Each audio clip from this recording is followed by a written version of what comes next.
एक समय की बात है, रामगढ़ गांव में कुछ दिनों से बहुत ज्यादा चोरियां हो रही थी। कल रात मेरा बैल खोल ले गए। भाई अब खेत कैसे जोतूंगा? हमारे घर से तो अनाज की बोरी ही उठा ले गए। अब तो लग रहा है हमें रात को बैल के साथ ही सोना पड़ेगा। ये हाल रहा तो गांव में चैन नहीं बचेगा, कुछ करना होगा। गांव की परेशानियां बढ़ती जा रही थी, हर कोई असहाय था। अरे मुखिया जी आ रहे हैं, सब चुप हो जाओ। भीड़ थोड़ी सीधी हो जाती है।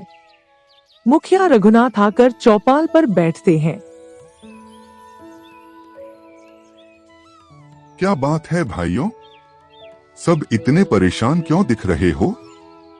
मुखिया जी, मेरा बैल चोरी हो गया है। मुझे समझ में नहीं आ रहा है कि मैं क्या करूं। हमारे घर से तो अनाज की बोरी ही उठा ले गए, बच्चे भूखे सो गए। तुम सब चिंता मत करो, जब तक मैं हूँ किसी का हक दबेगा नहीं। चोर चाहे कितना चालाक क्यों न हो, पकड़ा जरूर जाएगा। भीड़ से एक आदमी बोल उठता है।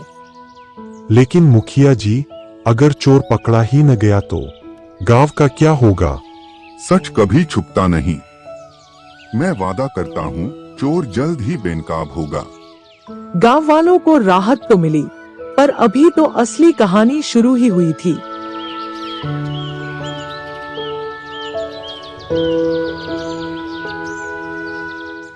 अगले दिन फिर से चौपाल पे सारे लोग जमा थे।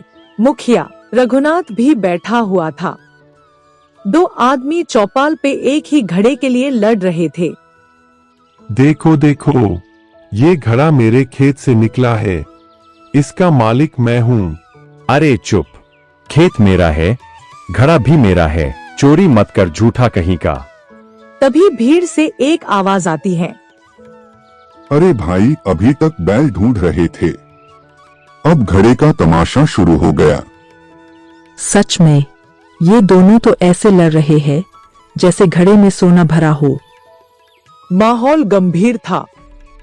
दोनों आदमी आपस में जोर जोर से बहस कर रहे होते हैं। ये घड़ा हमारे खानदान की निशानी है, मेरी दादी बताती थी। तेरी दादी तो झूठे सपने भी देखती होंगी। ये मेरा है, समझा? अब तो असली मालिक का पता लगाना ही पड़ेगा।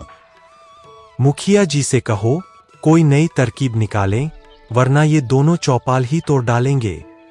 सभी की निगाहें मुखिया की ओर जाती हैं।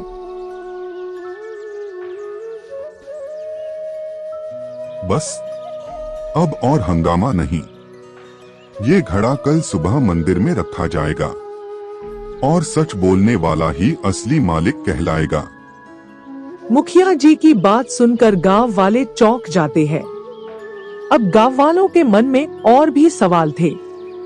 क्या सच सामने आएगा या झूठी चालबाजी जीत जाएगी?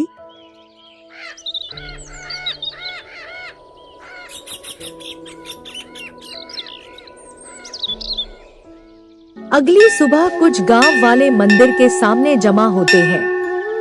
बीच में घड़ा रखा है, सबकी निगाह उसी पर टिकी है। यही घड़ा है न?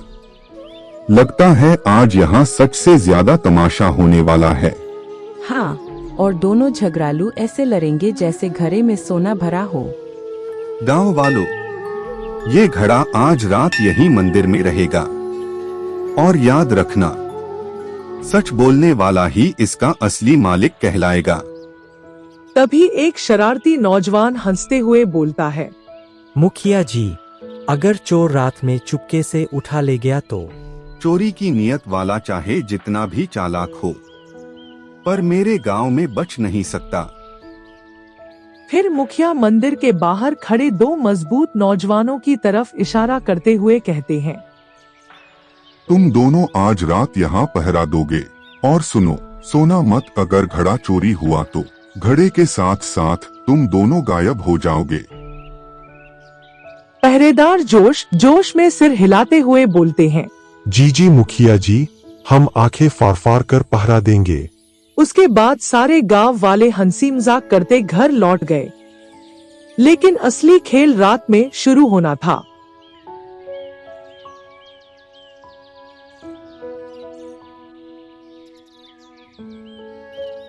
मंदिर के बाहर दो पहरेदार खड़े हैं।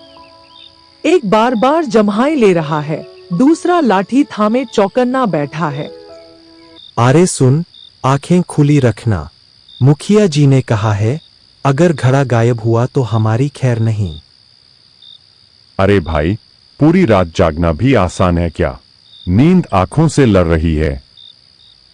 अचानक पास की झाड़ियों में हल्की सरसराहट होती है। पहरेदार दोनों चौकन्ने हो जाते हैं।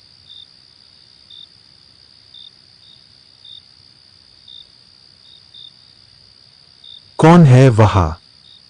चांदनी रात में एक परछाई धीरे धीरे मंदिर के पास आती है। वो आदमी दबे पांव घड़े की तरफ झुकता है।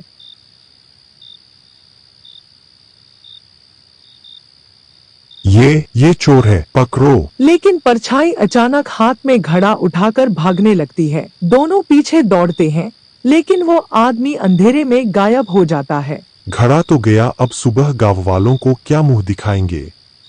रात बीत गई और घड़े का रहस्य और गहरा हो गया। अब सच सामने आना बाकी था।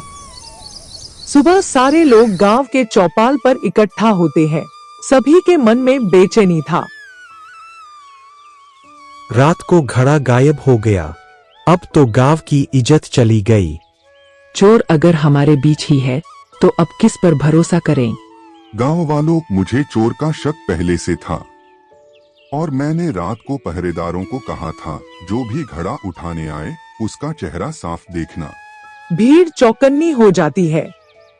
मुखिया जी, हमने देखा, वही था, वो ही है चोर।